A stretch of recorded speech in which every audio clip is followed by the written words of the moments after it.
6 जो उम्मीदवार चुनकर आए, जिन्होंने अपना ईमान ही बेच दिया। अब वो हिमाचल की संस्कृति में ऐसा नहीं था। जय श्री राम, जय श्री राम, जय राम जी तुम आगे बढ़ो, हम तुम्हारे साथ हैं।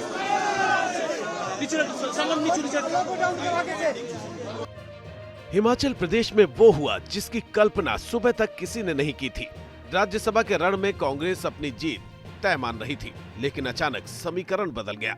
क्रॉस वोटिंग ने कांग्रेस के प्रत्याशी अभिषेक मनु सिंघवी के हिमाचल प्रदेश से राज्यसभा तक पहुंचने के रास्ते बंद कर दिए। हालांकि वोटिंग के दौरान ही गहमा गहमी भरे माहौल में ये पता चल गया था कि कांग्रेस के पाले में कुछ गड़बड़ हो रही है, लेकिन तस्वीर तब भी स्पष्ट नहीं थी। लेकिन जैसे जैसे समय बीता, सियासी तापमान बढ़ा, वैसे वैसे सब साफ हो गया। क्रॉस वोटिंग करने वाले कुछ नामों का खुलासा हुआ और कांग्रेस को झटका मिलना उसी समय तय हो गया। हिमाचल प्रदेश में कांग्रेस के 6 विधायकों ने क्रॉस वोटिंग की। वहीं कांग्रेस सरकार को समर्थन देने वाले 3 निर्दलीय विधायकों ने भी बीजेपी कैंडिडेट को वोट किया, जिससे राज्यसभा में अपने कैंडिडेट की जीत के लिए कांग्रेस की तैयारी धरी की धरी रह गई। हालांकि निर्दलीय विधायकों के सामने कांग्रेस पार्टी बेबस है, लेकिन अपने ही विधायकों का लाइन क्रॉस करना एक बड़ा झटका है, और इससे भी बड़ा झटका है अंतिम निर्णय। राज्यसभा के लिए पड़े वोट में 34 बीजेपी को और 34 वोट कांग्रेस को भी मिले। इसके बाद टॉस हुआ, जिसमें बीजेपी कैंडिडेट जीते। ये झटका न सिर्फ मुख्यमंत्री सुखविंदर सिंह सुक्खू के लिए बड़ा है, बल्कि कांग्रेस के कैंडिडेट अभिषेक मनु सिंघवी के लिए भी किसी भूकंप से कम नहीं है। हमने हारते हारते भी इतिहास बनाया है। इतिहास इसलिए कि इतनी जद्दोजहद की, इतना मन बदलाव किया, लेकिन एक और मन बदलाव नहीं कर सके। इसलिए 34 का स्वाभाविक आंकड़ा भारत में शायद पहली बार और आने वाले कई दशकों में वापस होने वाली नई चीज हुई है कि 34 का हमारे मित्रों के इतने प्रयत्न करने के बाद भी आंकड़ा आया, और 34 का आंकड़ा स्वाभाविक आया। एक वोट भी इनवैलिड नहीं हुआ।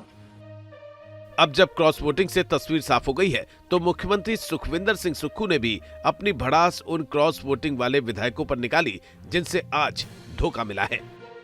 शाम तक कस्में जो लोग खाते थे, सुबह तक फिर कस्में खाते रहे, और जब अपना ईमान ही बेच दिया, जो विधायक चुनकर कांग्रेस के चुनाव चिन्ह पर आया, वह 9 क्रॉस वोटिंग हुई है, जिसमें 3 तो आज़ाद उम्मीदवार हैं। उनके बारे में मैं कुछ नहीं कहना चाहूँगा। 6 जो उम्मीदवार चुनकर आए, जिन्होंने अपना ईमान ही बेच दिया।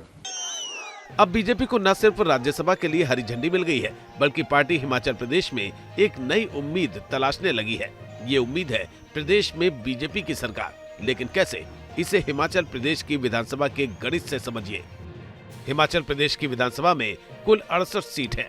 यहाँ बहुमत के लिए 35 सीटों की जरूरत होती है।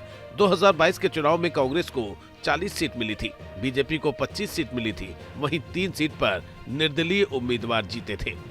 इसलिए बीजेपी का दावा है कि अब कांग्रेस पार्टी की सरकार अपना समर्थन अपने ही दल में खो रही है, जिससे न सिर्फ कांग्रेस के विधायक टूटे हैं, बल्कि निर्दलीय भी बीजेपी के पाले में आ चुके हैं।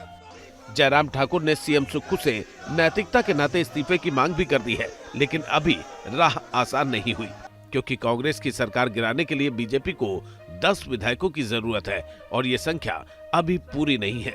यानी जिन्होंने क्रॉस वोटिंग की है, वो और निर्दलीय विधायकों के अलावा भी एक विधायक की दरकार होगी।